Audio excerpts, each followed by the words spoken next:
నీ సాక్ష్యము ఏది, నీ బలి అర్పణ ఏది, నీ సాక్ష్యము ఏది, బలి అర్పణ ఏది. ప్రభు యేసును అంగీకరించి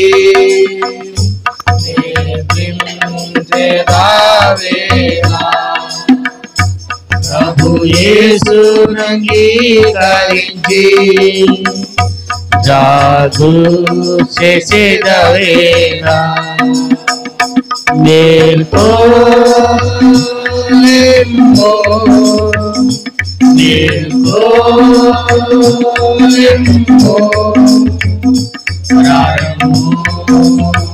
విశ్వాసి సాక్ష్యము ఏది, బలి అర్పణ ఏది, నీ సాక్ష్యము ఏది, బలి అర్పణ ఏది. రాళ్ళతో కొట్టబడిరి, రంపాలచే కోయబడిరి, రాళ్ళతో కొట్టబడిరి, రంపాలచే కోయబడిరి. పరమదర్శనముంది, పరమదర్శనముంది, సువార్తను చాటించిరి, నీ సాక్ష్యము ఏది, నీ బలి అర్పణ ఏది, నీ సాక్ష్యము ఏది, బలి అర్పణ ఏది. అర్పించేదానన్ను ఆత్మ ప్రాణ శరీరముతో, అర్పించేదానన్ను ఆత్మ ప్రాణ శరీరముతో, నా సిలువను ఎత్తుకొని, నా సిలువను ఎత్తుకొని, నిన్ను వెంబడింతును నేను, నీ సాక్ష్యము ఏది, నీ బలి అర్పణ ఏది, నీ సాక్ష్యము ఏది, నీ బలి అర్పణ ఏది.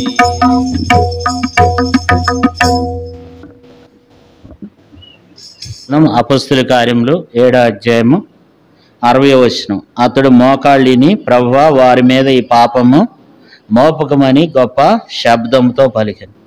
ఈ మాట పలికి నిద్రించెను. సౌలు అతని సావునకు సమ్మతించెను. కాబట్టి అపొస్తలుడు మరి స్తెఫను ఆయన జీవించినటువంటి జీవితం ఎవరు కూడా మరి భూమి మీద అలాంటి జీవితాన్ని మనం జీవించలేం. మరి నిలబడి నేనైనా కూర్చున్నా మీరైనా సరే మనము ఆయనలో నుండి ఆయన వంటి జీవితాన్ని మనం జీవించేవారమై ఉండాలి. స్తెఫను 7 అంతల నింపుదలతో నింపబడినటువంటి వ్యక్తి. 7 అంతల నింపుదల. ఎందుకంటే మొట్టమొదట అతని గురించి ఏం రాయబడుతూ వచ్చిందంటే 6వ అధ్యాయము 5వ వచనం. ఈ మాట జనసమూహం అంతటికి ఇష్టమైనందున వారు విశ్వాసముతోను, అంటే సార్లు మనం ఇక్కడ చూసినట్లయితే స్తెఫను దేంతో నింపబడ్డాడంట? విశ్వాసముతో నింపబడ్డాడంట. మరి మనం కూడా ఏం కలిగి ఉండాలి? విశ్వాసంతో నింపబడాలి. స్తెఫను ఏమైతే కలిగి ఉన్నాడో మరి మనం కూడా అలాంటి గొప్ప విశ్వాసముతో మనం కలిగి ఉండాలి. స్తెఫను దేంతో నింపబడ్డాడంట? విశ్వాసముతో నింపబడ్డాడు. ప్రభు బిడ్డలైన మనం కూడా ఏం కలిగి ఉండాలంటే విశ్వాసముతో మనము నింపబడి ఉండాలి. రెండోది దేనితో నింపబడ్డాడు? 5వ వచనంలో పరిశుద్ధాత్మతో నింపబడ్డాడు. విశ్వాసముతోనూ పరిశుద్ధాత్మతోనూ నింపబడినట్లుగా దేవుని వాక్యమును మనం చూస్తున్నాం. మూడోదిగా దేనితో నింపబడ్డాడు? 6వ అధ్యాయం 8వ వచనం. స్తెఫను కృపతోనూ బలముతోనూ నిండుకొని వాడే. స్తెఫను మరి దేవుని వాక్యం రాయబడింది. స్తెఫను దేనితో నింపబడ్డాడంట? కృపతో, దేవుని యొక్క కృపతోనూ బలంతోనూ నింపబడ్డాడంట. 6వ అధ్యాయం 3వ వచనములో 6:3. కాబట్టి సహోదరులారా, ఆత్మతోనూ జ్ఞానంతో నిండుకొనిన 7 మనుషులను మీలో ఏర్పరచుకొనుడి. కాబట్టి ఇక్కడ మనం చూసినట్లయితే జ్ఞానంతో నింపబడ్డాడు. అతను నిజంగా ఎంతో జ్ఞానంతో నింపబడ్డాడు. ఎలాంటి జ్ఞానం అంటే అతడు మాట్లాడే మాటలు అతని జ్ఞానానికి ఆశ్చర్యపోతారు. చదువుకుందాం చూడండి. 6వ అధ్యాయం 10వ వచనం చదవండి. మాట్లాడేటందు అతడు అగుపరిచిన జ్ఞానమును అతనిని ప్రేరేపించిన ఆత్మను వారు ఎదిరింపలేకపోయేది. అతడు ఎలాంటి జ్ఞానాన్ని ఉపయోగించాడంటే జ్ఞానయుక్తంగా మాట్లాడాడు. వారితో మాట్లాడుతూ వచ్చేవాడు. ఎవరు వాళ్ళు అంటే శాస్త్రులు, పరిచయులు. వాళ్ళు కూడా యూదులే, కానీ వారు ఒక భయంకరమైన మతోన్మాదులు అన్నమాట. యేసు ప్రభువుకు విరోధంగా జీవించిన కాలంలో వారు ఉండేవాళ్ళు. అలాంటి వారితో ఎట్లా మాట్లాడుతూ వచ్చినాడంటే జ్ఞానంతో మాట్లాడుతూ వచ్చినాడంట. మనందరికి కూడా జ్ఞానం ఎంతో అవసరం అన్నమాట. జ్ఞానం లేకపోతే మనం నశించిపోతాం. ప్రతి ఒక్కరికి దేవుని జ్ఞానం కావాలి. మనం జ్ఞానంతో జీవించాలి. జ్ఞానంతో నింపబడి ఉన్నాడంట కదా. ఇప్పుడు తన విషయంలో ఎన్ని విషయాలు చూస్తూ వచ్చినామంటే విశ్వాసముతో నింపబడ్డాడంట, పరిశుద్ధాత్మతో నింపబడ్డాడంట, కృపతో నింపబడ్డాడంట, బలంతో నింపబడ్డాడంట, జ్ఞానముతో నింపబడ్డాడంట కదా. ఎంత మరి జ్ఞానము తన కలిగి ఉందంటే అంత జ్ఞానము తన కలిగి ఉన్నాడు. అంతేకాదు, తనలో ఉన్నటువంటి విషయం ఏంటంటే తన జ్ఞానమే కాదు కానీ, జ్ఞానంతోనే కాదు కానీ ప్రేమతో కూడా నింపబడ్డాడు. దేవుని వాక్యంలో చూసినట్లయితే చూడండి 60వ వచనం, 7వ అధ్యాయం 60వ వచనం. అతడు మోకాళ్ళిని, ప్రభువా వారి మీద ఈ పాపము మోపకమని గొప్ప శబ్దంతో ఈ మాట పలికెను. ఈ మాలకు పలికి నిద్రించెను, సౌలు అను సమ్మతించును. అంటే మరి వారిని క్షమిస్తూ వచ్చినాడు. వారిని ఏం చేశాడు? ప్రేమిస్తూ వచ్చినాడు. ప్రేమించినాడు కనుక వారిని ఏం చేశాడంటే వారిని శిక్షించమని చేయలేదు. మనం చాలాసార్లు మనం కూడా దేవుని దగ్గర మనం ప్రార్థన చేస్తూ ఉంటాం, వారిని శిక్షించండి, వీరిని శిక్షించండి అని. కాబట్టి మనం అలాంటి వారంగా ఉండకూడదు. మనకు స్తెఫనులో నుండి దేవుడు మనకు ఏం జ్ఞాపకం చేస్తున్నాడంటే మనం శపించే వారంగా కాకుండా మనము ప్రేమించే వారంగా ఉండాలి. స్తెఫను ప్రేమతో నింపబడినట్లుగా దేవుని వాక్యంలో మనం చూస్తున్నాం కదా. విశ్వాసముతోనూ పరిశుద్ధాత్మతోనూ కృపతోనూ బలముతోనూ జ్ఞానముతోనూ ప్రేమతో నింపబడ్డాడు. ప్రేమతో నింపబడినాడు కనుక రాళ్ళు పట్టు కొడుతున్న వారిని ఏమంటున్నాడంటే వారి మీద ఈ పాపము మోపవద్దని చెప్పి మరి ప్రార్థన చేస్తూ వచ్చినాడు అనమాట. ఇంకోటి 7వ విషయాన్ని కూడా చూద్దాం. 15వ వచనం చూడండి.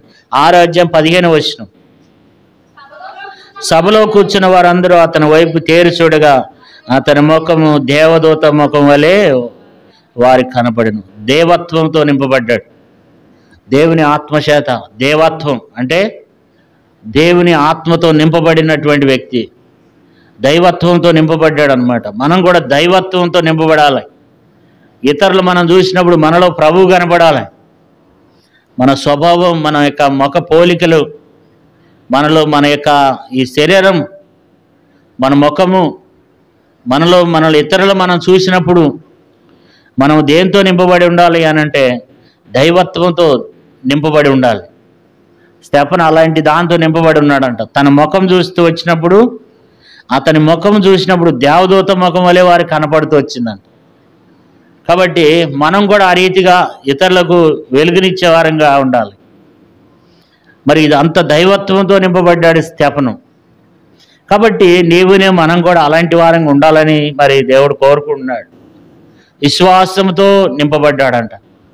ఇది మనం కూడా చాలాసార్లు అవిశ్వాసం వచ్చేస్తుంది, మనకేమవుతుంది, అవిశ్వాసం వచ్చేస్తుంది అనమాట. తర్వాత పరిశుద్ధాత్మతో నింపబడ్డాడంట. చాలామందికి ఈ పరిశుద్ధాత్మ అనుభవం లేని వారై ఉంటున్నారు. అసలు పరిశుద్ధాత్మ ఎవరో మాకు తెలియదు అనే స్థితిలోనికి వచ్చేసాం. ఎందుకంటే పరిశుద్ధాత్మ శక్తి అనేది మనం ఎరగని స్థితిలో ఉంటున్నాం. ఎందుకనంటే మనం ప్రభుతో సహవాసం చేయట్లేదు, ప్రార్థన జీవితం కలిగి ఉండలేకపోతున్నాం, మనలో పరిశుద్ధాత్మ దేవుడు పని చేయలేకపోతున్నాడు. కాబట్టి స్తెఫను అయితే దేంతో నింపబడి ఉన్నాడంటే పరిశుద్ధాత్మతో నింపబడి ఉన్నాడంట. తర్వాత దేవుని కృపతో. చాలామంది దేవుని కృపను పోగొట్టుకుంటారు, దేవుని ఆశీర్వాదాలు పోగొట్టుకుంటారు. కానీ స్తెఫను ఏం చేస్తున్నాడంటే దేవుని కృపతో నింపబడి ఉన్నాడంట. తర్వాత దేవుని బలంతో నింపబడి ఉన్నాడంట. దేవుడు తనకి ఎంతో బలం దయచేస్తూ వచ్చినాడు. ఈ శరీర సంబంధమైన బలం కాదు కానీ ఆత్మ సంబంధమైన బలంతో నింపబడుతూ వచ్చినాడంట. తర్వాత జ్ఞానంతో నింపబడుతూ వచ్చినాడంట కదా. మరి అలాంటి జ్ఞానము ఎవరైనా మనల్ని అడుగుతారు, యేసు ప్రభు గురించి అడిగినప్పుడు మనం బైబిల్ గురించినటువంటి జ్ఞానం మనం కలిగి ఉండాలి, దేవుని గురించిన జ్ఞానం మనం కలిగి ఉండాలి. అలాంటి జ్ఞానంతో మనము జీవించాలి. మనం మాట్లాడే మాటలు, మన ప్రవర్తన అంతా కూడా ఎట్లా ఉండాలంట, మనం జ్ఞానయుక్తంగా మాట్లాడాలి. స్తెఫను కూడా ఆ రీతిగా మాట్లాడుతూ వచ్చినాడు.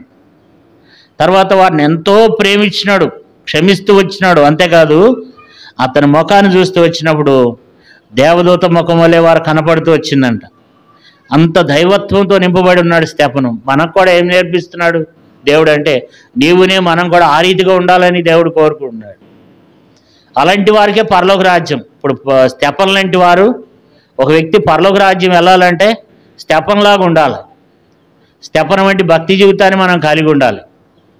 స్తెఫను ఏమేం చేస్తూ వచ్చినాడంట, స్తెఫను విశ్వాసంతో నింపబడుతూ వచ్చినాడు, పరిశుద్ధాత్మతో నింపబడుతూ వచ్చినాడు, కృపతో నింపబడుతూ వచ్చినాడు, బలంతో నింపబడుతూ వచ్చినాడు, జ్ఞానంతో నింపబడుతూ వచ్చినాడు, ప్రేమలో నింపబడుతూ వచ్చినాడు, ప్రేమతో నింపబడుతూ వచ్చినాడు, దైవత్వంతో నింపబడుతూ వచ్చినాడు. మనం కూడా ఏడంతల ఆ నింపుదల అనేది నీవుని మనం కలిగి ఉండాలి. నిలబడి నేను కూడా నన్ను చూసినప్పుడు దేవుని యొక్క స్వరూపం కనపడాలి, మిమ్మల్ని చూసినప్పుడు దేవుని యొక్క స్వరూపం కనపడాలి. అలాంటి దైవత్వంతో మనం నింపబడిన బిడ్డలంగా మనం కలిగి ఉండాలి. స్తెఫను కూడా అలాంటి జీవితాన్ని కలిగి ఉన్నాడు. కాబట్టి ఇప్పుడు 7 అంతలుగా దేవుడు తన విషయంలో దేవుడు మాట్లాడుతున్నాడు. అలాంటి దాంతో నింపబడి ఉన్నటువంటి వ్యక్తిగా స్తెఫను గారిని మనం చూస్తున్నాం అన్నమాట. అలాంటి వ్యక్తిగా అలాంటి విషయాల్లో మరి స్తెఫను ఏం చేస్తూ వచ్చినాడంట, నింపబడుతూ వచ్చినాడు. అంతేకాదు స్తెఫను ఎంతగానో మరి మనం కూడా దేవుడు మనకు కూడా ఏమి నేర్పిస్తున్నాడంటే మనం కూడా విశ్వాసం కలిగి ఉండాలి. మన విశ్వాసం ఇంకా అనేక మందికి మన విశ్వాసం మనం తెలియచేయాలి. తర్వాత మరి పరిశుద్ధాత్మతో నింపబడి ఉండాలి, కృపతో నింపబడి ఉండాలి, బలంతో నింపబడి ఉండాలి, జ్ఞానంతో నింపబడి ఉండాలి, ప్రేమతో నింపబడి ఉండాలి, దైవత్వంతో నింపబడి ఉండాలి. అంతేకాదు ఈ 7 విషయాలు మనం కలిగి ఉండటమే కాదు కానీ ఒక మంచి పేరు సంపాదించిన బిడ్డలంగా ఉండాలి. చూడండి 6వ అధ్యాయము స్తెఫనులో నుండి దేవుడు మనకు ఒక 15 విషయాలు లేఖన భావాల నుండి చూద్దాం క్లుప్తంగా. అంటే తను జీవించిన విధానం అన్ని లేఖనముల నుండే నేను మీకు చూపించాలని ఆశపడుతున్నాను. అశ్రద్ధ చేయకుండా శ్రద్ధగా వినాలి మనం. ఎందుకంటే మరి రాత్రి చాలా 3 దాకా నేను నిద్రపోకుండా వాక్యాన్ని ధ్యానం చేశాను. కాబట్టి మనం మెలకు కలిగి ఉండాలి, మనం దాన్ని శ్రద్ధగా వినాలి. కాబట్టి మంచి పేరు పొందినవాడు. చూడండి చదువుకుందాం 6వ అధ్యాయం 3వ వచనం. కాబట్టి సహోదరులారా ఆత్మతోనూ జ్ఞానంతోనూ నిండుకొని మంచి పేరు పొందిన 7 మనుషులను మీలో ఏర్పరచుకునుడి. కాబట్టి ఆ రోజుల్లో వాళ్ళకి పరిచర్య చేయడానికి ఎదవరాండ్రకు తక్కువ చూపు చూస్తున్నారంట. కాబట్టి అక్కడ అనేక మంది వెధవరాండ్రు ఉన్నారు, వారిని ఏం చేస్తున్నారంటే తక్కువ చూపు చూస్తున్నారని చెప్పి మరి అపోస్తలులు మీరే భోజనం వారికి సర్వింగ్ చేయాలని చెప్పినప్పుడు అప్పుడు అన్నారు, వాళ్ళు ఏమన్నారంటే అపోస్తలులు 4వ వచనంలో, అయితే మేము ప్రార్థన యందును వాక్య పరిచర్య యందును ఎడతెక్కుందుము. ఈ మాట జనసమూహం అంతటికి ఇష్టమైనందున వారి విశ్వాసంతోనూ పరిశుద్ధాత్మతోనూ నిండుకున్న వాడై, అంటే ఇక్కడ అనేక మంది ఒక 7గురిని జ్ఞాపకం చేస్తున్నాడు. వాళ్ళు స్టెఫను కూడా ఉన్నాడు. స్టెఫను సంఘ పరిచారికుల్లో ఒకడనమాట. స్టెఫను పరిచర్య చేసేవాడు సంఘంలో, ఆది సంఘంలో పరిచర్య చేసేవాడు. అతని గురించి ఏం రాయబడుతూ వచ్చిందంటే 3వ వచనంలో ఎవరిని కోరుకోవాలి? మంచి పేరు పొందిన 7గురిని ఏర్పరచుకోవాలన్నాడు. అంటే స్టెఫను ఎలాంటి వాడంటే మంచి పేరు పొందినవాడు అన్నమాట. స్టెఫను ఒక మంచి పేరు పొందినవాడు. మనం కూడా ఏం చేయాలంటే మరి స్టెఫన్లో నుంచి దేవుడు మనకు ఏమి నేర్పిస్తున్నాడు? 8వ విషయం అంటే మంచి పేరు. మనం మంచి పేరు తెచ్చుకోవాలి, మంచి పేరు సంపాదించుకోవాలి. ఆ మంచి పేరు కొరకు మనం ఏం చేయాలి? ప్రయాసపడాలన్నమాట. సుగంధ ద్రవ్యముల కంటే మంచి పేరు మేలంట. కాబట్టి స్టెఫను ఏం చేస్తూ వచ్చినాడు? ఒక మంచి పేరు సంపాదించుకున్నాడు. స్టెఫను విశ్వాసంతోనూ పరిశుద్ధాత్మతోనూ కృపతోనూ బలంతోనూ జ్ఞానంతోనూ ప్రేమతోనూ దైవత్వంతో నింపబడటమే కాదు, కానీ 8వ విషయం ఏంటంటే మంచి పేరును సంపాదించుకున్నాడు స్టెఫను అన్నమాట. కాబట్టి మనకు కూడా దేవుడు ఏం జ్ఞాపకం చేస్తున్నాడు అంటే మనం కూడా ఒక మంచి పేరుని మనం కలిగి ఉండాలని దేవుని వాక్యంలో మనం చూస్తున్నాం. అంతేకాదు దేవుని బిడ్డలంగా ఒక మంచి పేరే కాదు, మనం దేవుని కార్యాలు చేయాలి. స్టెఫను ఏం చేస్తూ వచ్చినాడంట? 6వ అధ్యాయము 8వ వచనం చదువుకుందాం. స్టెఫను కృపతోనూ బలంతోనూ నిండిన వాడై ప్రజల మధ్యన మహత్కార్యములను గొప్ప సూచక్రియలను చేస్తుండెను. అంటే మనం దేవుని కార్యాలు చేయాలి. స్టెఫను ఏం చేస్తూ వచ్చినాడంట? దేవుని కార్యాలు చేస్తూ వచ్చినాడు అనమాట. 8వ వచనంలో స్టెఫను దేవుని కార్యాలు చేశాడు. మరి మనం కూడా ఏం చేయాలి? దేవుని కార్యాలు చేయాలి. స్టెఫను చూడండి ఎలాంటి కార్యాలు చేస్తూ వచ్చినాడంట. 6వ అధ్యాయం 8వ వచనంలో స్టెఫను కృపతోనూ బలంతోనూ నిండుకున్న వాడై ప్రజల మధ్య మహత్కార్యములను గొప్ప సూచక్రియలను చేయించుండను. అంటే స్టెఫను దేవుని కార్యాలు చేస్తున్నాడు అనమాట. ఒక సంఘ పరిచారికుడు, తర్వాత ఒక మంచి పేరు పొందినవాడై తర్వాత ఏం చేస్తూ వచ్చినాడు? దేవుని కార్యాలను ఏం చేస్తూ వచ్చినాడంట? దేవుని కార్యాలను చేస్తూ వచ్చినాడంట. మనం కూడా దేవుని కార్యాలను చేసే వారంగా ఉండాలి. దేవుని కార్యాలు మనము చెయ్యాలన్నమాట. అంతేకాదు యేసు ప్రభువుని గురించి ప్రకటించాలి. స్టెఫన్లో ఉన్నటువంటి మరొక విషయం ఏంటంటే స్టెఫన్ లాగా మనం కూడా ఏం చేయాలంటే యేసు ప్రభువుని ప్రకటించాలి, దేవుని వాక్యాన్ని ప్రకటించాలన్నమాట. అనేక మందికి, మన బంధువుల్లోనూ, మన రక్త సంబంధికుల్లో, మనకు తెలిసిన వాళ్ళతో, మీ ఫ్రెండ్స్తో, లేకపోతే మరి పరిచయమైనటువంటి వ్యక్తులతో మనం ఏం చేయాలంటే దేవుని వాక్యాన్ని ప్రకటించాలి. మనం చూసినట్లయితే స్టెఫను కూడా 7వ అధ్యాయం అపొస్తలుల కార్యములు 7వ అధ్యాయం అంతా కూడా ఎవరి గురించి చెప్పినాడు? అబ్రహాం గురించి చెప్పాడు, ఇస్సాకు గురించి చెప్పాడు, యాకోబు గురించి చెప్పాడు, యోసేపు గురించి చెప్పాడు, మోషే గురించి చెప్పాడు, ఫరో గురించి చెప్పాడు. అంటే మొత్తం చరిత్ర అంతా చెప్పాడు అనమాట. అంటే దేవుని యొక్క సువార్తను, దేవుని యొక్క యేసు ప్రభు వారిని, యేసు ప్రభు గురించి అనేక మందికి ప్రకటన చేయాలి. ఆయన ఎలాంటి గొప్పవాడో, ఆయన ఎలాంటి గొప్ప దేవుడో, ఏ రీతిగా ఆయన భూమి మీదకి వచ్చినాడో, మన పితరులకు ఆయన ఏమేం చేస్తూ వచ్చినాడో, ఆయన ఇప్పుడు ఏం చేయన్నాడు అనేది దేవుని గురించి మనం ఏం చేయాలి? ఆయన బలలో పాలు పొందుతున్న మనము ఆయన గురించినటువంటి జ్ఞానాన్ని కలిగి ఉండాలి. దేవుని వాక్యాన్ని మనం చదివి ఉండాలి. స్టెఫనుకి మరి చూడండి ఎప్పటి నుంచి స్టెఫనుకి చరిత్ర తెలుసు అంటే మరి అపొస్తలుల కార్యములు 7వ అధ్యాయం అంతా కూడా ఏముంది? అనేక మంది భక్తులైనటువంటి వారి గురించి ఉందన్నమాట. దేవుడు ఎవరెవరిని ఏం చేస్తూ వచ్చినాడు, యోసేపుని ఏం చేస్తూ వచ్చినాడు, వాళ్ళ అన్నలు ఏం చేస్తూ వచ్చినాడు, యోసేపు ఎలాంటి వాడిగా జీవిస్తూ వచ్చినాడు, తర్వాత ఫరో వచ్చాడు, ఫరో ఏమైపోయినాడు, తర్వాత మోషే వచ్చినాడు, మోషే వచ్చిన తర్వాత ఏమైంది, తర్వాత మోషే పుట్టిన తర్వాత మోషే ఎన్ని రోజులు ఉన్నాడు, తర్వాత మోషే దేవుని దర్శనాన్ని ఎట్లా చూశాడు అని చెప్పి మరి ఆ యొక్క 36వ వచనంలో 7వ అధ్యాయం 36వ వచనంలో మరి దేవుడు ఎర్ర సముద్రంలోను ఐగుప్తులోను ఎర్ర సముద్రంలోను మరి ఎన్ని సంవత్సరాలు ఆశ్చర్య కార్యాలు చేస్తూ వచ్చినాడు. 39వ వచనంలో మన పితరుల వలన ఎంత ఇసిగిపోయినాడు, ఇవన్నీ ఏం చేస్తూ వచ్చినాడు? చరిత్ర చెప్పినాడు వాళ్ళకి. మనం చెప్పగలుగుతున్నామా? దేవుడు ఏమయ్యున్నాడు అని 50వ వచనం చెప్తున్నాడు. ఆకాశము నా సింహాసనము, భూమి అంటే దేవుడు ఎంత గొప్పవాడు అని చెప్పి దేవుని యొక్క మరి మాటలను ఏం చేస్తున్నాడు? ఇతరులకు తెలియజేస్తున్నాడు. మనం తెలియజేస్తున్నామా? మతోన్మాదులకి దేవుని వాక్యాన్ని చెప్తున్నామా? యేసు ప్రభు అంటే ఎవరో తెలియని వారికి, యేసు ప్రభు అంటే ఇష్టం లేని వారికి మనం కూడా ఏం చేయాలి? స్టెఫన్లో నుండి అనేక మందికి దేవుని మాటలను మనం తెలియచేయాలి. దేవుని బిడ్డలను స్టెఫన్ కూడా ఏం చేస్తూ వచ్చినాడు? 7వ అధ్యాయం అంతా కూడా మనం చదువుకున్నట్లయితే ఆ స్టెఫను మన పితరుల గురించి చెప్తూ వచ్చినాడు. మన పితరులు ఏం చేస్తూ వచ్చినారు? మన పితరులు పరిశుద్ధాత్మను ఎదిరిస్తూ వచ్చినట్లుగా 51వ వచనంలో 7వ అధ్యాయం 51వ వచనం రాయబడింది. మన పితరులు ఏం చేస్తూ వచ్చినారు? ఇవన్నీ తెలియజేయబడింది. దేవుని వాక్యంతో దేవుని వాక్యం ఏమైందని తెలియజేస్తూ వచ్చినాడు. ధర్మశాస్త్రాన్ని గురించి తెలియజేస్తూ వచ్చినాడు. మనం కూడా యేసు ప్రభువాని గురించి మనం ఏం చేయాలంట? మనము ప్రకటన చేయాలి కదా. ఇప్పుడు స్టెఫన్ ఏం చేస్తూ వచ్చినాడు? మరి మంచి పేరు పొందినాడంట. తర్వాత దేవుని కార్యాలు చేస్తూ వచ్చినాడంట. తర్వాత యేసు ప్రభువాని గురించి ప్రకటిస్తూ వచ్చినాడు. తర్వాత శత్రువులు ప్రేమించినాడు. అతను ఉన్నటువంటి మరొక గుణం ఏంటంటే శత్రువులని ప్రేమించాడు. ఏమన్నాడు? రాళ్లతో కొడుతున్నప్పుడు ఏం చెప్పాడు? 7వ అధ్యాయం 60వ వచనంలో అతడు మోకాళ్ళిని ప్రభువా వారి మీద ఈ పాపం మోపకమని గొప్ప శబ్దంతో పలికెను, ఈ మాట పలికి నిద్రించను. అంటే ఎంత మరి నిజంగా మనం అలాంటి మనమైతే ఏం చేస్తాం? ఎవరైనా మనం రాళ్ళతో కొడుతున్నారనుకో, ప్రభువా ఆకాశం నుండి అగ్ని దిగొచ్చేళ్ళు అందరిని కాల్చివేయమంటాం అనమాట. మనమైతే అట్లాగా అంటాం అనమాట. మనమైతే ఏమంటాం? ఏంటన్నా ఇంకా వాళ్ళకి ఏంటన్నా అసలు వాళ్ళకి ఏ రోగాలు రావట్లేదు ఏంటన్నా, వాళ్ళకి అసలు ఏ బాధలు రావట్లేదు ఏంటన్నా, వాళ్ళకి ఇన్ని కష్టాలు రావట్లేదు ఏంటన్నా, అసలు వాళ్ళు ఇంత దుర్మార్గంగా ప్రవర్తన చేసినా వాళ్ళకి ఏం జరగట్లేదేంటి అంటే మన స్వభావం ఎలాంటిదంటే మన ఎదుటివానికి ఏదో నష్టం జరగాలని మన స్వభావం.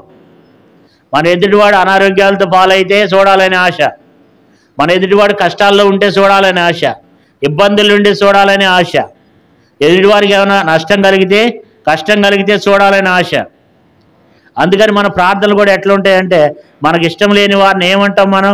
ప్రభు ఆ వ్యక్తిని శిక్షించు, ఆ వ్యక్తిని గద్దించు, ఆ వ్యక్తికి అది కలగజేయి, ఇది కలగజేయి, ఇలాంటి ప్రార్థనలు మనం చేస్తుంటాం. కానీ స్టెఫన్ ఒక పక్కన రాళ్ళతో కొడుతుంటే ఏం చెప్తున్నాడు? ప్రభు ఈ పాపం వారి మీద మోపకం అంటే అర్థం ఏంటి? వారి పాపాన్ని ఏం చేస్తున్నాడు? వాళ్ళందరినీ క్షమిస్తున్నాడు అనమాట. మనమైతే ఏమంటాం?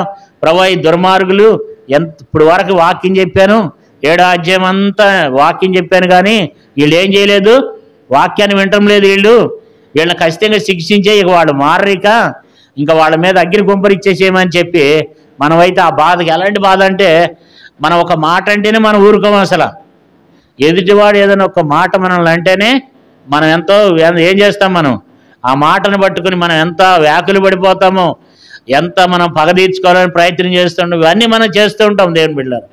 కానీ స్టెఫన్ అయితే దేవుడు మనకు ఏం నేర్పిస్తున్నాడు అంటే క్షమించమంటున్నాడు దేవుడు. మరి మనం కూడా మరి ఆ రీతిగా ఉండాలని దేవుడు కోరుకుంటున్నాడు. స్టెఫన్ యొక్క విషయంలో దేవుడు ఏం చేస్తున్నాడు? అందుకని అతని గురించి రాయబడుతూ వచ్చింది. ఏం చేస్తూ వచ్చినాడంట? దేవావారిని క్షమించమని మాట్లాడుతూ వచ్చినాడు, పలుకుతూ వచ్చినాడు అంట. కాబట్టి వాళ్ళైతే దుర్మార్గంగా ప్రవర్తిస్తున్నారు, అన్యాయంగా ప్రవర్తిస్తున్నారు కదా. కాబట్టి మనం కూడా ఏం చేయాలంట? దేవుని కార్యాలను చేసే బిడ్డలంగా మరి స్టెఫన్ కూడా ఏం చేస్తూ వచ్చినాడు? విశ్వాసంతో నింపబడ్డాడంట, పరిశుద్ధ ఆత్మతో నింపబడ్డాడంట, కృపతో నింపబడ్డాడంట, బలంతో నింపబడ్డాడంట, జ్ఞానంతో నింపబడ్డాడంట, ప్రేమతో నింపబడ్డాడంట, దైవత్వంతో నింపబడ్డాడంట. అందుకని వాళ్ళు చూసినప్పుడు స్టెఫన్లో ఎవరు కనపడుతున్నారు? దేవదూత ముఖం కనపడుతుందంట. అలాంటి స్వభావాన్ని మనం కలిగి ఉంటున్నామా?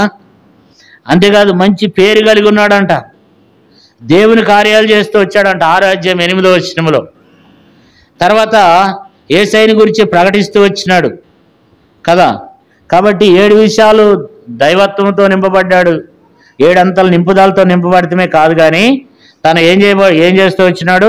ఒక మంచి పేరు సంపాదించుకున్నాడు, దేవుని కార్యాలు చేస్తూ వచ్చినాడు, యేసయ్యని గురించి ప్రకటిస్తూ వచ్చినాడు. తర్వాత ఏం చేశాడు? సువార్తను ప్రకటిస్తూ వచ్చినాడు, శత్రువులను ప్రేమిస్తూ వచ్చినాడు, దేవుని వాక్యాన్ని ఎరిగినవాడు. తర్వాత శత్రువులను కూడా రాళ్లతో కొడుతున్నటువంటి మతోన్మాదుల్ని ఏం చేస్తూ వచ్చినాడంట? మరి వారిని క్షమిస్తూ వచ్చినాడంట. కదా. కాబట్టి అలాంటి వారంగా మనం కలిగి ఉండాలి కదా. మొన్న ఈ మధ్యన కూడా మరి ప్రవీణ్ పగడాల గారి యొక్క భార్య కూడా ఏం చెప్పింది, నా భర్తను చంపిన వారిని క్షమించమని చెప్పింది. మొన్న అమెరికాలో కూడా ఒక అతన్ని ఇట్లా గన్నుతో కాల్చి వేసినప్పుడు ఆమె కూడా చెప్తుంది, నా భర్తను చంపిన వారిని నేను క్షమిస్తున్నానని. అట్లాగే మనం కూడా అలాంటి మనం క్షమించే మనసు కలిగిన వారంగా ఉండాలి. అంతేకాదు స్టెఫన్ ఏం చేస్తున్నాడు, వాడిని క్షమించడమే కాదు కానీ అక్కడ ప్రార్థన చేస్తున్నాడు. మనమైతే అప్పుడు మోకరిస్తాం. అసలు మామూలుగానే మనకు మోకాళ్ళు వంగవు, మామూలుగానే మోకాళ్ళు వంగవు. యవనస్తులే కానీ పెద్దవారే కానీ ఈ రోజుల్లో మనకు మోకాళ్ళు వంగట్లేదు. రాళ్లతో కొట్టే సమయంలో ఎవరైనా మోకరిస్తారా? అక్కడ ఏం చేశాడంట, మోకాళ్ళని ఏం చేశాడు, ప్రభువా వారి మీద ఈ పాపము మోపుకమని గొప్ప శబ్దంతో పలికిన్నాడు.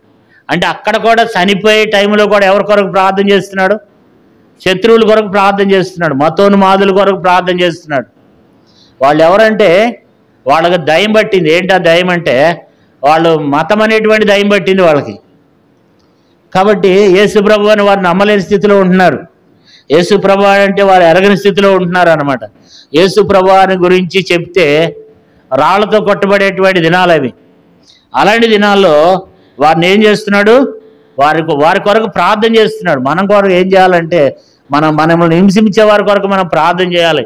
ప్రభా, ఒక వ్యక్తి నన్ను హింసిస్తున్నాడు, ఒక వ్యక్తి నన్ను బాధిస్తున్నాడు, అతను క్షమించు ప్రభా, అతను మన్నించు ప్రభా అని చెప్పి మనం కూడా ఏం చేయాలి, ప్రార్థన చేయాలి. అది కుమారుని యొక్క మనసు అంట. అది కుమారుని యొక్క మనసు. ఎవరైనా మనల్ని బాధ పెట్టారనుకో, ప్రభా ఒక బెదరు నన్ను బాధ పెడుతూ వస్తున్నాడు, లేకపోతే ఒక సిస్టర్ నన్ను బాధ పెడుతూ వస్తుంది, ప్రభా వారిని క్షమించు ప్రభా, నీ ఉగ్రత వారి మీదకి వెళ్లకుండా కాపాడయ్యా, అలాగే నన్ను కూడా క్షమించు ప్రభా అని చెప్పి మనం ఏం కలిగి ఉండాలి, క్షమించే మనసు కలిగి ఉండాలి కదా. వారి కొరకు ప్రార్థన చేసే మనసు కలిగి ఉండాలి. స్టెఫను ఏం చేస్తున్నాడంట, వారి కొరకు ఏం చేస్తున్నాడు, స్టెఫను ప్రార్థన చేస్తున్నాడు. ఆ సమయంలో కూడా మోకరించి, ప్రభా మరి వీళ్ళ మీద ఆ పాపం మోపుతావేమో, ఆ పాపం ఏం చేయొద్దు, వీళ్ళ మీద మోపొద్దని చెప్పి స్టెఫను గారు ఏం చేస్తూ వచ్చినాడు, అక్కడ ప్రార్థన చేస్తూ వచ్చినాడు. అలాంటి వారంగా మనం కూడా కలిగి ఉండాలని దేవుడు కోరుకుంటున్నాడు కదా.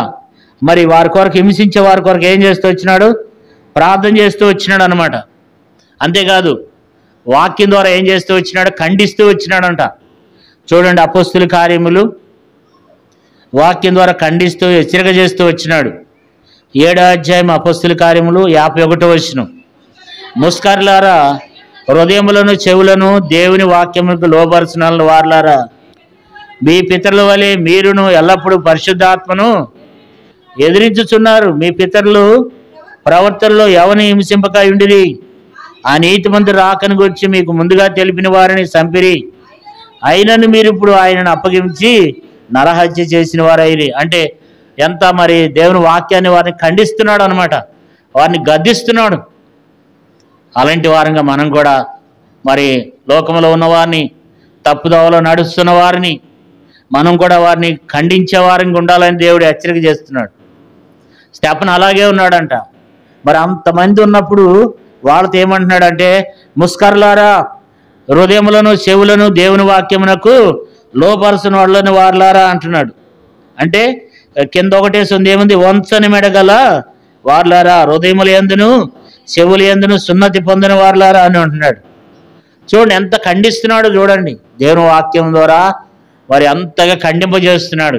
దేవునే మనం కూడా మరి అది మన భార్యనే కావచ్చు, మన పిల్లలే కావచ్చు, మన భర్తే కావచ్చు, మన ఇంట్లో వాళ్ళే కావచ్చు, లేకపోతే మన సంఘంలో వాళ్ళే కావచ్చు, వాళ్ళని ఆత్మీయంగా మనం ఏం చేయాలి, వారిని మనం ఖండించే వారంగా దేవునే మనం కలిగి ఉండాలి. దేవుని బిడ్డలారా, స్టెఫను అట్లా ఖండిస్తూ వచ్చినాడంట. ముస్కరులారంటే మూర్ఖుల కంటే ఎక్కువైనమాట. ముస్కరులారంటే మూర్ఖుల కంటే ఎక్కువైనటువంటి వాళ్ళు అని అర్థం. మీరు దేవుని వాక్యాన్ని వినరు, మీరు దేవుని వాక్యానికి లోబడరు, వంచని మెడగలిగిన వారు, కఠిన హృదయాలు అని చెప్పి వారిని హెచ్చరిక చేస్తూ వచ్చినాడు. మరి అలాంటి వారంగా మనం కూడా ఏం చేయాలి, హెచ్చరిక అంటే ఒక పాస్టర్ గారే హెచ్చరిక చేయాలి అని అనుకోవద్దు. ఎప్పుడు కూడా ఒక పాస్టర్ గారే కాదు, ఒక పాస్టర్ గారే కాదు, లేదా ఒక సంఘ పెద్దలే కాదు, ప్రతి ఒక్కరు కూడా మనం ఏం చేయాలంటే ప్రేమపూర్వకంగా హెచ్చరిక చేయొచ్చు. ప్రేమపూర్వకంగా హెచ్చరిక చేయొచ్చు.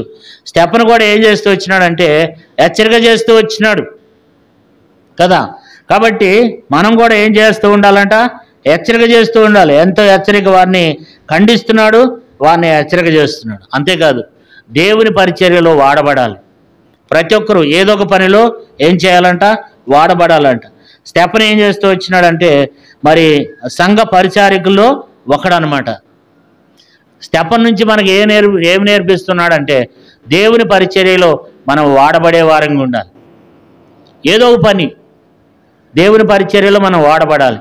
ఒకవేళ ఇక్కడ వాడబడతాం దేవుని చిత్తమా, లేకపోతే ఇంకోసి ఇక్కడే వాడబడాలనే కాదు, వేరే చోట కూడా మనం వాడబడాలేమో. ఒకవేళ దేవుడు నన్ను వేరే చోట వాడుకోవడానికి ఇష్టపడుతున్నాడేమో. మన ఆలోచన ప్రకారం కాకుండా మనం ఏం చేయాలంటే ఒక పరిచారికులుగా ఉండాలి, దేవుని పనిలో వాడబడే వారంగా ఉండాలి. ఎందుకంటే అక్కడ ఏం రాయబడింది చూడండి, దేవుని వాక్యంలో చదువుకుందాం. 6:3 కాబట్టి సహోదరులారా, ఆత్మతోనూ జ్ఞానంతోనూ నిండుకొని మంచి పేరు పొందిన 7 మనుషులను మీలో ఏర్పరచుకునుడి, మేము వారిని ఈ పనికి నియమించము. అంటే వారిని ఒక పని కొరకు నియమించినారు అనమాట. మనం కూడా ఒక పరిచారికులంగా, ఒక దేవుని మందిరంలో ఒక పని చేసేవారంగా. నేను అనుకునేవాడిని, ప్రభు నేను సేవకు రాకముందు మా ఊరిలోనే ఉండాలి, మా ఊరిలో నుండి నేను సేవ చేయాలి, మా ఊరిలోనే ఉండాలి, నా పని నేను చేసుకుంటూ అప్పుడప్పుడు వచ్చి దేవుని వాక్యం చెప్పొచ్చు, దేవుని పని చేయొచ్చు అనుకున్నా. అదే భ్రమలో చాలా రోజులు బతికినా. కానీ నాకు పరిచర్య ఇవ్వట్లేదు అక్కడ. కానీ ఒక రోజు ప్రార్థన చేస్తూ వచ్చా, ప్రభా నీ చిత్తం ఏమైంది, మరి నాకు ఇక్కడ వీళ్ళు పరిచర్య ఇవ్వట్లేదు, పరిచర్య నాకు ఇక్కడ లేదు, నన్ను ఏం చేయమంటావు ప్రభు అన్నప్పుడు దేవుడు నాతో మాట్లాడి వచ్చినాడు. ఎన్నో సంఘాలు, లోకంలో ఎన్నో సంఘాలు ఉన్నాయి, సేవకులు లేక అల్లాడిపోతున్నారు, నువ్వు సేవ చేయాలని చెప్పి దేవుడు ఒక సేవకుని ద్వారా, వాక్యం ద్వారా నాతో ఒక అతను మాట్లాడుతూ వచ్చినాడు. కాబట్టి మనం దేవుని పరిచర్య చేయాలి. పరిచర్య అంటే ఒక వాక్యం చెప్పడం, పాటలు పాడటమే కాదు, మనము దేవుని పని చేయాలి. దేవుని మందిరం ఏదన్నా ఒక పని ఉందంటే ఆ పనిని మనం నమ్మకంగా చేయాలి. ఏదన్నా సేవకులు ఏదన్నా ఒక పనిని మనకు నియమిస్తే ఆ పనిని మనం చేసేవారంగా ఉండాలి. ఏదైనా ఒక వ్యక్తి మనల్ని దేనికన్నా ఒక వ్యక్తులుగా మనల్ని దేవుడు సంఘంలో నియమిస్తే మనం ఏం చేయాలంటే దేవుని పరిచర్య చేసేవారంగా ఉండాలి. స్టెఫెను కూడా ఏం చేస్తూ వచ్చేవాడంట, స్టెఫెను పాటలు పాడి వాక్యాలు చెప్పేవాడు కాదు, కానీ ఏం చేస్తూ వచ్చేవాడు, సర్వింగ్ చేసేవాడు, భోజనాలు పెడుతాం పని. ఎందుకంటే ఎదవరంటారు కొంతమంది తక్కువ చూస్తున్నారు అని చెప్పి ఏం చేస్తూ వచ్చినారంట, వారిని ఏం చేస్తూ వచ్చినారు, కొంతమంది ఉంటే బాగుంటుంది, మంచి వాళ్ళు ఉంటే బాగుంటుంది, ఆత్మశాత నింపబడిన వారిని, జ్ఞానంతో నింపబడిన వారిని ఒక 7 ఎన్నిక చేసి వారిని ఆ పనికి నియమిస్తూ వచ్చినారు. మనం కూడా మరి దేవుని పరిచర్య చేసేవారంగా, దేవుని పనిలో వాడబడే వారంగా. ఎన్ని పనులు ఉంటాయి, ఆవరణం శుభ్రపరిచే పనులు ఉంటాయి, తర్వాత మందిరంలో సాపలు వేసే పనులు ఉంటాయి, ఎన్నో పనులు ఉంటాయి మందిరంలో. ఎప్పుడన్నా మీరు బాత్రూమ్ కడిగారా? బాత్రూమ్ కడిగేది కూడా ఒక గొప్ప పరిచర్య. ప్రార్థన చేయటం గొప్ప పరిచర్య, ప్రార్థన చేయటం పరిచర్య, అన్ని నియమ కొడుకులకు రావటం పరిచర్య. దాంట్లో మనం కూడా ఏం చేయాలి. అందుకని బైబిల్ రాయబడి సహకారులు అని రాయబడింది. ఆ సహకారుల పేర్లు జీవగ్రంథంలో రాయబడి ఉన్నాయంట. మరి సంఘం ఎక్కడికైతే వెళ్తుందో మనం కూడా అక్కడికి వెళ్ళాలి. సేవకునితో కూడా మనం వెళ్ళేవారంగా ఉండాలి. మనం అట్లా పరిచర్య చేసేవారంగా ఉండాలి. పరిచర్య అంటే ఒక సేవకులే కాదు, దేవుని బిడ్డలైన మీరందరూ కూడా ఏం చేయాలి, దేవుని పనిలో వాడబడాలి. ప్రార్థన చేయటం వాడబడటమే, దేవుని మందిరం లేదన్న పని చేయటం వాడబడటమే, మరి గృహకుడికి రావటం, సంఘ ప్రార్థనలకు రావటం, స్త్రీల గుడికి రావటం, తర్వాత అన్ని కార్యక్రమాలకు, సంఘ కార్యక్రమాల్లో మనం పాలు పొందటం, అది పరిచర్య చేసినట్లు. స్టెఫెను కూడా ఆ రీతిగా ఏం చేస్తూ వచ్చినాడంట, తనకంటూ ఒక పరిచారికుడిగా ఏం చేస్తూ వచ్చినాడు, ఆయన పని చేస్తూ వచ్చినాడు. ఆ పనికి తను నియమించినప్పుడు స్టెఫెను కూడా వారిలో ఉంటూ వచ్చినాడు కదా. మనం కూడా అలాంటి ఒక నమ్మకమైనటువంటి పరిచారికులుగా, ప్రతి ఒక్కరు స్త్రీలే కానీ పురుషులే కానీ దేవుని మందిరంలో పనిచేసి అలాంటి పరిచారికులుగా మనం ఉండాలి. ఎందుకంటే ఆ దేవుని మనుషుల దగ్గర దొరకదు, కానీ దేవుని దగ్గర దొరుకుతుంది. అది కనపడనటువంటి పరిచర్య. మన హెబ్రోన్లో చూస్తాము. హెబ్రోన్లో ఎట్లా ఉంటారు, పెద్ద పెద్ద ఉద్యోగస్తులు కూడా బాత్రూమ్లు కడుగుతారు, టాయిలెట్స్ కడుగుతారు. ఎప్పుడన్నా మన బాత్రూమ్లు ఎట్లా ఉన్నాయి, మన బాత్రూమ్లు సెట్, మన టైల్స్ ఎట్లా ఉన్నాయి, మన వాష్రూమ్లు ఎట్లా ఉన్నాయి, ఎంత దరిద్రంగా ఉన్నాయి అవి.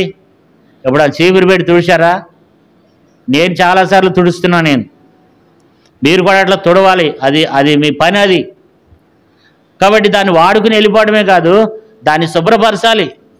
అందరూ వాడుకుంటున్నారు, వెళ్ళిపోతున్నారు, నేను కూడా వాళ్ళతో పాటు వెళ్ళిపోతున్నాను అనుకోదు. కొంచెం యాసిడ్ వేసి కొంచెం చీపురు పట్టుకుని చక్కగా శుభ్రంగా కడిగి వెళ్ళాలి. మరలా ఒక రోజు ముందే వచ్చి ఆదివారం నాడు ఉదయం వచ్చి మరలా టాయిలెట్ శుభ్రంగా కడగాలి. మన ఇంట్లో ఎట్లా ఉంటున్నాయి టాయిలెట్లు, మరి బాత్రూమ్ మన మందిరంలో ఎట్లా ఉన్నాయి టాయిలెట్లు, ఇవన్నీ కూడా మనం గుర్తెరగాలన్నమాట. దేవుని మందిరంలో ఏది అవసరం అవన్నీ కూడా మనం సమర్పించుకోవాలి. దేవుని మందిరం, ఇప్పుడు మన మందిరం ఉంది, ఈ మందిరంకి ఒక బీరువా అవసరం. ఎందుకంటే బీరువా అవసరం అయితే ఇలాంటి క్లాతులు పెట్టుకుంటాం, తర్వాత ఏమైనా మైక్ సామాను పెట్టుకుంటాం, బల్ల పాత్రలు పెట్టుకుంటాం. వీటన్నిటికీ మందిరంలో కూడా ఒక బీరువా అవసరం అన్నమాట. ఇది మనం గుర్తెరగాలి. మన దేవుని మందిరంలో ఏ పని ఉంది, దేవుని మందిరంలో ఏది అవసరం, ఇవన్నీ దేవుడు చూస్తాడనమాట. ఇక్కడ నిలబడితేనే చూడటానికి అనుకోవద్దు. ఇక్కడ నిలబడేవాడిని చూస్తాడు చూడ నాకు తెలియదు, కానీ రహస్యంగా చేసేవాడిని మాత్రం దేవుడు చూస్తాడు. దేవుని మందిరంలో ఏది అవసరం ఉంది, కొన్ని కుర్చీలు ఎట్లా ఉన్నాయి, మన కుర్చీలు కొంచెం లావోళ్ళు కూర్చుంటే ఏమవుతాయి, పట్టకమని ఇరిగిపోతాయి. దేవుని మందిరంలో కూడా కొన్ని కుర్చీలు అవసరమేమో, కొన్ని కుర్చీలు సమర్పించుకుందాం. కొంచెం ఉన్న వాళ్ళు ఏం చేయాలంటే దేవుని కొరకు ఏం చేయాలి చెప్పండి, సమర్పించుకోవాలి.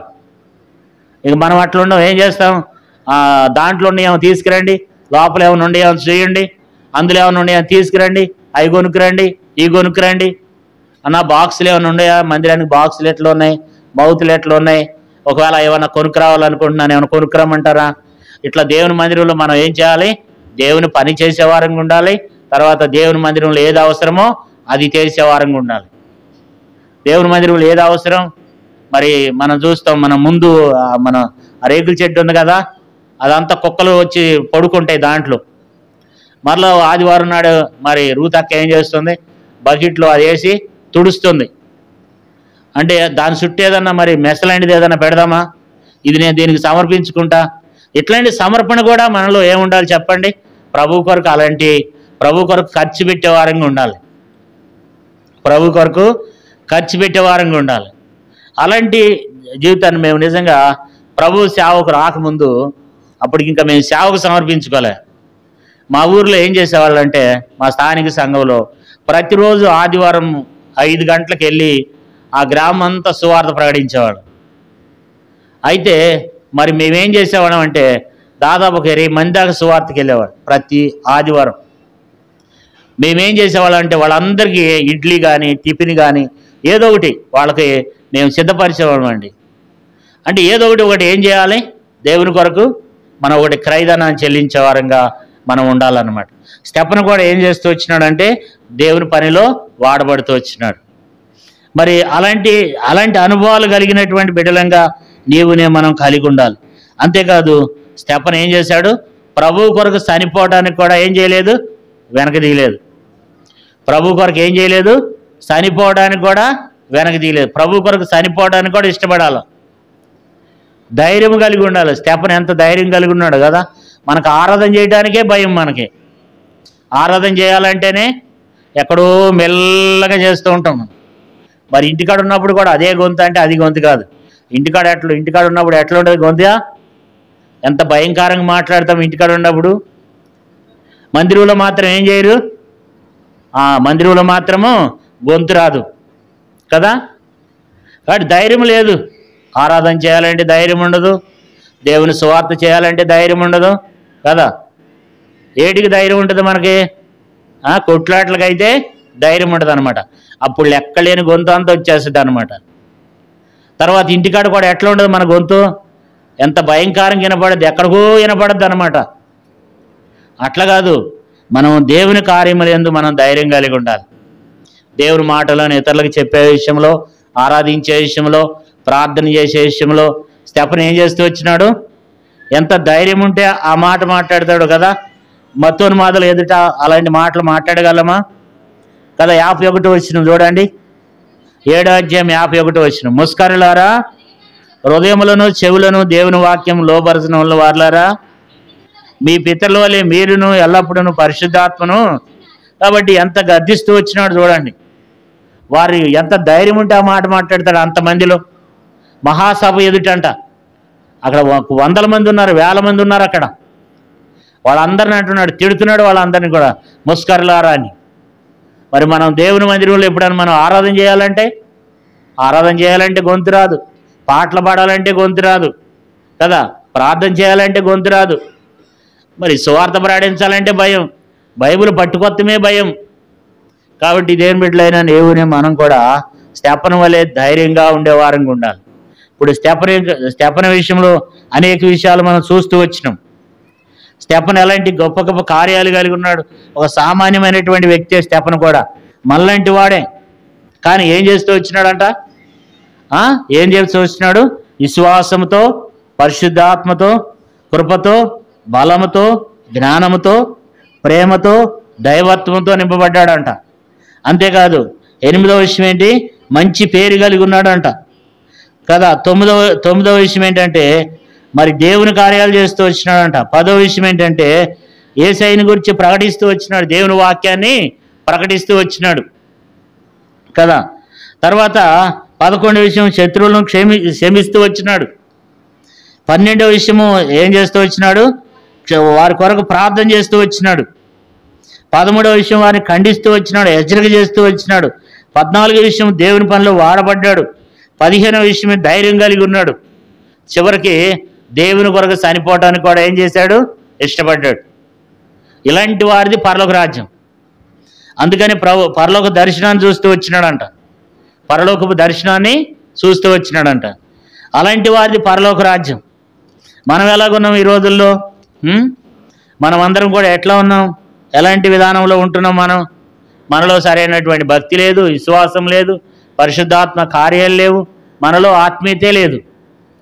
అసలు మందిరానికి రావటమే కష్టమైపోయింది మనకి కదా. ఆరాధన మనం అయిపోయినాక వస్తాం. అదేమనంటే రాత్రి నిన్న అలిసిపోయినాం కదన్నా, రాత్రి కొంచెం ముక్కలు తిన్నాం కదా, అవి అరగలేదు, కొంచెం మందం అయ్యి మరలా ఎప్పుడుగా అవి అరిగిన తర్వాత ఫ్రెష్ అయ్యి వచ్చినాం అన్నమాట. ఒక సామెత ఉంది, చదవేస్తే ఉన్నమతి పోయిందంట. చదివిపిస్తే ఒక తండ్రి ఏం చేశాడంటే, మా పిల్లలు చదివితే కొంచెం జ్ఞానం గల వాళ్ళు అవుతారు అని చెప్పి చదివిపించాడంట. చదివిపిస్తే ఉన్నమతి పోయిందంట. అట్లున్నాం మనం. దేవుని వాక్యం ఎంత చేసినప్పుడు కూడా మనం మాత్రం ఏం చేయట్లేదంటే మన హృదయాలు దేవుని వైపు వంగటం లేదు, మెడ వంచడం లేదు. మనం దేవుని మందిరం 9 గంటల కంటే ఎప్పుడు వస్తున్నారు చెప్పండి?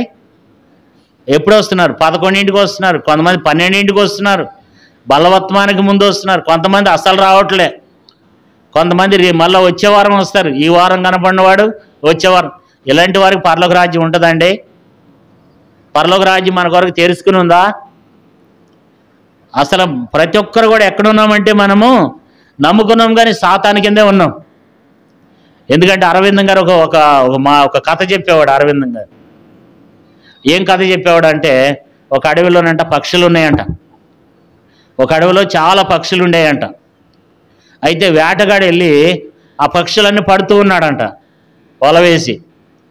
అయితే వాటిలో ఒక పెద్ద పక్షి అందంట, మన పక్షులన్నింటినీ వేటగాడు వచ్చి పట్టుకుని పోతున్నాడు, మీ అందరికీ నేను కొన్ని విషయాలు చెప్తాను, మీరందరూ ఈ చెట్టు మీదకి రండి అంటే పక్షులన్నీ ఒక చెట్టు మీదకి వచ్చినాయంట. ఒక చెట్టు మీదకి వస్తే అప్పుడు ఆ పక్షులన్నింటిలో ఒక పెద్ద పక్షి, ఒక ముసల పక్షి అందంట, మనమందరం నేను మీ అందరికి మళ్ళీ మీరు మర్చిపోతారేమో, నేను మీకు ఒక కథ చెప్తాను, మీరు దాన్ని బాగా జ్ఞాపకం పెట్టుకుని మీరు ఈజీగా చేయాలని చెప్పినప్పుడు ఆ పక్షి ఏం చెప్పిందంటే ఒక కథ చెప్పిందంట. ఒక పాట నేర్పించిందంట. ఏంటి ఆ పాట అంటే, మరి బోయివాడు వస్తాడు, వల వేస్తాడు, నూకలు వేస్తాడు, పడతారేమో జాగ్రత్త, ఈ పాట నేర్పించినాయి అంట. అయితే పక్షులన్నీ రాత్రి పాడుతూ వచ్చినాయి అంట. ఏమని పాడుతూ వచ్చినాయి? వేటగాడు వస్తాడు, నూకలు వేస్తాడు, వల వేస్తాడు, పడతారేమో జాగ్రత్త. సరే తెల్లారిపోయింది, వేటగాడు వచ్చేసాడు. వేటగాడు వస్తే ఈ పక్షులన్నీ చెట్టు మీద కూర్చుని ఒక్కసాటే కూర్చుని ఉండి అంట. ఒక్కసాటే కూర్చుని వేటగాడు వచ్చాడు అన్నాయంట. అప్పుడు ఈడనుకున్నాడు అంట, అబ్బో ఇదే తెలిసిపోయినట్టుంది, ఇక నా జీవన పోయినట్టుందని చెప్పి సందేహంగా వచ్చిండంట. సరే వల ఏదో మోసుకుని వచ్చాను కదా, పడితే లేకపోతే లేదని వల వేసాడంట. నూకలు చల్లాడంట. నూకలు చల్లితే నూకలు చల్లుతున్నాడు అన్నయ్యంట. వల పెట్టాడంట. వల వేస్తున్నాడు అన్నయ్యంట. పడతారేమో జాగ్రత్త అన్నయ్యంట. పాట పాడుతున్నాయంట. సరే ఎంత దూరం వచ్చినానని చెప్పి నూకలు వేసి వల పెట్టి సరే ఇంకెక్కడ నుండి ఏమో చూసొద్దామని వెళ్ళిండంట. వెళితే వచ్చేసరికి పాటలు వినపడుతున్నాయి కానీ చెట్టు మీద పక్షులు లేవంట. అరే పక్షులను ఏమైనాయిరా బాబు, చెట్టు మీద ఉన్న పక్షులను ఏమైనాయి అంటే అన్నీ వలలో నుండి అంట. అన్నీ ఎక్కడ ఉన్నాయి? అన్నీ వలలో నుండి అంట. అన్నీ వలలో ఉండి ఏమంటున్నాయంట, బోయివాడు వస్తాడు, నూకలు వేస్తాడు, వల వేస్తాడు, పడతారేమో జాగ్రత్త. ఇదే పాట పాడుతున్నాయి అంట.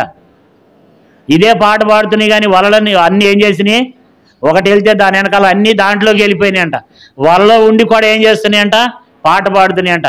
చివరికి వాటిని అమ్మేస్తున్నప్పుడు కూడా పాట పాడుతూనే ఉన్నాయంట. చివరికి గొంతు కోసే వరకు పాడుతూనే ఉన్నాయంట. మనం కూడా ఎట్లా ఉన్నామంటే వలలో ఉన్నాం, సాతాను యొక్క వలలో ఉన్నాం అన్నమాట. ఏం లేదు, మనం అనుకుంటాం మనం దేవుల్లో ఉన్నామనేది 99% తప్పు. ఖచ్చితంగా చచ్చిపోతే నరకానికి వెళ్తాం అనేది 99% కరెక్టు. ఎందుకంటే మన భక్తి అట్లా అయిపోయింది. స్టెఫనుకు ఉన్నటువంటి ఆ జీవిత విధానాన్ని మనం కలిగి ఉంటున్నామా? వల్ల పాలు పొందుతున్న నీవునే మనం ఎలాగున్నాం? స్టెఫను ఎలాగున్నాడు? మన భక్తి జీవితం నేటి దినాన ఎట్లా ఉంది? విశ్వాసం ఉందా మనలో? విశ్వాసం కలిగి ఉంటున్నామా? విశ్వాసంతో నింపబడి ఉన్నామా? పరిశుద్ధాత్మ కలిగి ఉన్నామా? పరిశుద్ధాత్మ సహవాసం కలిగి ఉన్నామా? ఆత్మచేత నింపబడుతున్నామా? దేవుని కృపతో నింపబడి ఉన్నామా? దేవుని బలంతో నింపబడి ఉన్నామా? జ్ఞానంతో నింపబడి ఉన్నామా? ఆ ప్రేమ ఉందా మనలో? ఆ దైవత్వం అనేది మనలో ఉందా నేటి దినాన? మనం ఒక మంచి పేరు కలిగి ఉంటున్నామా? స్టెఫను వంటి వారంగా మనం కలిగి ఉంటున్నామా? దేవునే మనం ఎలాగున్నామో ఒకసారి మనం ఆలోచించుకోవాలి. మనం ప్రతి ఒక్కరు అనుకుంటున్నాము మనం ఎక్కడ వాళ్ళలో లేము, మనం అందరం ఎక్కడున్నాం, దేవుల్లోనే ఉండామనుకుంటున్నాం. మనం కూడా భ్రమలో బతికేస్తున్నాం. ఏమి డౌట్ లేదు, అందరూ వాళ్ళలోనే ఉండారు. అందరూ సాతాను యొక్క వాళ్ళలోనే ఉండారు. ఎందుకంటే ఎవరు దేవుని మాట అని, దేవుని వాక్యాన్ని ఎవరు వినేవాళ్ళు లేరు ఈ రోజుల్లో. ఎంతమంది సేవకులు చెప్పినా, ఎంతమంది వాక్యం చెప్పినా, నువ్వు చెప్పేది నువ్వు చెప్పుకో, మా పని మేము చేస్తూనే ఉంటామంటున్నాం. కారణం ఏంటంటే మన హృదయాలు కూడా ఎట్లా ఉన్నాయి? ఏం చేయట్లేదంట. 51వ వచనం, 7వ అధ్యాయము 51వ వచనం, ముస్కరులారా హృదయములను చెవులను దేవుని వాక్యమునకు లోబరచనలని వారులారా. కాబట్టి మనం కూడా దేవుని మాటలను త్రోసివేస్తున్నాం, దేవుని ఆజ్ఞలను త్రోసివేస్తున్నాం. దేవునే మనం ఎలాగున్నామో మరి ఇప్పటి నుంచి అయినా మనం ఏం చేయాలి? ప్రభు కొరకు చనిపోతున్నాడు, పరలోక రాజ్యం కొరకు చనిపోతున్నాడు. ఆయన ప్రభు కొరకు చనిపోయినాడు, పరలోక రాజ్యం పొందుకోవడానికి ఇష్టపడ్డాడు. మనం ఏం చేస్తున్నాం? ఈ లోకంలో మనం కూడా పాటలు పాడుతున్నాం. మనం కూడా సాతానుడు వస్తాడు, అపవాదం వస్తాడు, గద్దించి సింహం వలె వస్తాడు. జాగ్రత్త అంటున్నాం కానీ ప్రతి ఒక్కరం వాడి వలలోనే ఉన్నాం. ప్రతి ఒక్కరిని కూడా ఏం చేస్తున్నాడు? వాడు తన వలలో వేసుకున్నాడు. ప్రతి ఒక్కరిని తన బుట్టలో వేసుకున్నాడు. అందరూ సాతాను కిందే ఉన్నాం. కాబట్టి జాగ్రత్త. ఇప్పటికైనా మనం బయటికి రావాలి. ఇప్పటికైనా ఆత్మీయంగా ఎదగాలి. స్టెఫను వలె జీవించాలి. ఇలాంటి వారిదే పరలోక రాజ్యం. సడన్గా ఏమైనా చనిపోయే మనకి ఎక్కడికి వెళ్తాం? మన కొరకు పరలోక రాజ్యాలు ద్వారాలు తెరవబడతాయా? స్టెఫను కొరకు అయితే తెరవబడింది. ఏం తెరవబడిందంట? ఆకాశము తెరవబట్టయు తండ్రి కుడి పార్శ్వమున నిలబడి ఉండుటయు నేను చూస్తున్నాను అన్నాడు. అంటే ఆకాశం తెరవబడిందంట. కుమారుడు ఏం చేస్తున్నాడంట? మనిషి కుమారుడు. చూడండి ఆ మాట చదువుకుందాం. 55వ వచనం, 7:55. అయితే అతడు పరిశుద్ధాత్మ నిండుకుని వాడై ఆకాశం వైపు తేరు చూసి దేవుని మహిమను, యేసు దేవుని కుడిపార్శ్వమందు నిలిచిండుటయు చూచి ఆకాశం తెరవబట్టయు మనిషి కుమారుడు దేవుని కుడిపార్శ్వమున నిలిచి ఉంటయో చూచున్నానని చెప్పాను. అంటే యేసు ప్రభువారు ఈ ఒక్కచోటే నిలబడ్డాడంట. ఆయన తండ్రి కుడిపార్శ్వమున కూర్చున్నాడంట. కానీ ఒక్క స్టెఫను విషయంలో మాత్రమే నిలబడ్డాడంట. ఎందుకంటే స్టెఫను చాలా మంచివాడు, చాలా గొప్పవాడు, ఒక గొప్ప వ్యక్తి వస్తున్నాడు కాబట్టి లేచి నిలబడ్డాడంట. ఇప్పుడు మనకు గొప్ప వ్యక్తి వస్తున్నారు అనుకోండి, గొప్పవారు వచ్చినప్పుడు ఏం చేస్తాం? మనం లేచి నిలబడతాం. అంటే భక్తుల మరణం ఆయన దృష్టికి బిక్కుల విలువైనది, ఆయన దృష్టికి విలువైంది. అందుకనే స్టెఫను ఎంత గొప్పవాడు, ఎంత భక్తిపరుడు కనుక యేసు ప్రభువారే లేచి నిలబడ్డాడంట తనను ఆహ్వానించడానికి. అది ఈయన క్లియర్గా చూస్తున్నాడు. ఆకాశం తెరవబడిందంట. మనకు ఆకాశం తెరవబడుతుందా? మనకు పరలోక రాజ్యంగా తెరవబడేది, పాతాళం తెరవబడింది మన కొరకు. కాబట్టి దేవునే మనం కూడా స్టెఫను వంటి వారంగా మనం కలిగి ఉండాలి. స్టెఫను వంటి జీవితాన్ని మనం కలిగి మనం జీవించాలని దేవుడు హెచ్చరిక చేస్తున్నాడు. స్టెఫను అలాంటి జీవితాన్ని జీవిస్తూ వచ్చినాడు. దేవునే మనం కూడా అలాంటి జీవితాన్ని కలిగి ఉండాలని దేవుడు కోరుకుంటున్నాడు. ఈ లోకం మనకు శాశ్వతం కాదు. లోకమును దాని ఆశ గతించునని ఉంది. కాబట్టి లోకము దాని ఆశ గతించిపోద్ది. భక్తులైన వారు బైబిల్లో పరలోక రాజ్యం కొరకు, ప్రభు కొరకు ఎంత ప్రయాసపడ్డారు, వాళ్ళు ఎంత కష్టపడ్డారు. మరి దేవుని బిడ్డలుగా మనం ఏం కష్టపడుతున్నాం, ఏం ప్రయాసపడుతున్నాం? అసలు మనకు దేవుని మందిరం అంటే భయమే లేదు. సమయానికి రాము, సరైన విధానంలో అసలు దేవుని వాక్యాన్ని చదవకుండా కూడా చాలామంది మానేశారు. అలాంటి బిజీ అయిపోయింది లోకంలో. అలాంటి భక్తిహీనమైనటువంటి స్థితిలోకి మనం వెళ్ళిపోయినాం. అలాంటి వారం కాకుండా స్టెఫను వంటి వారంగా నీవునే మనం కలిగి ఉండాలని దేవుడు స్టెఫన్ని మన ముందుకి తీసుకుని వచ్చినాడు. ప్రార్థన చేసుకుందాం. మోకరించండి. మనమే పరీక్షించుకుని ప్రభు యొక్క శరీరంలో, రక్తంలో మనం పాలు పొందాం. మనం స్టెఫను వలె ఉన్నామా, లేకపోతే సాతాను కింద ఉన్నామా? సాతాను కార్యాలు నెరవేర్చే వారంగా ఉన్నామేమో, దుష్టుని కింద ఉన్నామేమో. నువ్వు అనుకుంటున్నావు నేను చనిపోతే పరలోక రాజ్యం వెళ్ళిపోతా, నా కొరకు పరలోక రాజ్యం తెరవబడదు అనుకుంటున్నావా? నువ్వు భ్రమలో బతికేస్తున్నావు. స్టెఫను వంటి వారి లక్షణాలు ఉంటేనే పరలోక రాజ్యం మనకు తెరవబడుతుంది, పరలోక రాజ్యం పోతాం. లేకపోతే మనకు పరలోక రాజ్యం లేదు, మోక్ష రాజ్యం లేదు. మనం అందరం పాతాళానికి వెళ్ళాల్సినటువంటి అవసరం ఉంటుంది. మనం ఆ పక్షుల్లాగా మనం కూడా భ్రమలో బతికేస్తున్నాం. కాబట్టి ఆల్రెడీ మనం సాతాను కింద ఉన్నాం. సాతాను ఏజెంట్లు అయిపోయినాం మన అందరం కూడా. కాబట్టి మనం పరీక్షించుకోవాలి. ఈ రోజైనా మనం పరీక్షించుకోవాలి, మనం ఎలాంటి జీవితాన్ని కలిగి ఉంటున్నామని, ఎలాంటి ఆత్మీయత కలిగి ఉన్నాం, ఎలాంటి భక్తి జీవితాన్ని కలిగి ఉన్నాం. స్టెఫను ఎలాంటి జీవితాన్ని కలిగి ఉన్నాడు, మనం ఎలాంటిది కలిగి ఉంటున్నాం? మనం ఇంకా దేవుని వాక్యానికి మనం లోబట్టలేదు. దైవ సేవకుని ద్వారా దేవుడు హెచ్చరికలు చేస్తుంటే మనకు తమాషాగా ఉంది, ఎగతాళిగా ఉంది. ఎంత చెప్పినా వినని స్థితిలో ఉన్నారు. కాబట్టి పాతాళం నోరు తెరుచుకుని ఉంది. మనుషులేమో ఎంత చెప్పినా వినకుండా ఉన్నారు. ఇది కారణం ఏంటంటే ఇది రంగుల లోకం. ఈ లోకంలో పడి లోక ఆశల్లో, లోక తలంపుల్లో జీవించేస్తున్నాం. కానీ ప్రభు రాబోతున్నాడు. ఈ ప్రభు వచ్చే దినాలు అపాయకరమైన దినాలు. దేవుని వాక్యంలో, లేఖనాలు నెరవేర్చినబడినట్లుగా జరుగుతున్నాయి. కాబట్టి మనం జాగ్రత్త కలిగి ఉండాలి, ఆత్మీయత కలిగి ఉండాలి, విశ్వాసం కలిగి ఉండాలి, ఆత్మీయత కలిగి ఉండాలి. దేవుని ఆత్మతో నింపబడి ఉండాలి, పరిశుద్ధ ఆత్మ చేత నింపబడాలి, జ్ఞానంతో, కృపతో, బలంతో నింపబడాలి, ప్రేమతో నింపబడాలంట. కాబట్టి స్టెఫను దైవత్వంతో ఎంతలా నింపబడ్డాడో చూశారు. ఆయన ముఖం దేవదూత వలె ముఖం కనపడుతుందంట. మన ముఖాన్ని చూసినప్పుడు ఎట్లా ఉన్నాం, ఎట్లా ఉంది మన ముఖం అంటే పగతో, క్రోధంతో, కక్షతో ఉంది మన ముఖం. మన ముఖం, మనం హృదయంలో ఏవైతే ఉంటామో అవి మన ముఖంలో కనపడుతూ ఉంటాయి. మన హృదయంలో ఏదైతే కలిగి ఉంటామో అదే మన ముఖం, మన ముఖ కదలికలు తెలియజేస్తుంది. దేవుని మనం అలాగ ఉండకూడదని దేవుడు హెచ్చరిక చేస్తూ వచ్చినాడు. స్టెఫను వంటి వారంగా మనం ఉండాలని దేవుడు కోరుకుంటున్నాడు. ప్రార్థన చేసుకుందాం. మీరు అలాగే ఉండండి. ప్రభు శరీరంలో, రక్తంలో మనం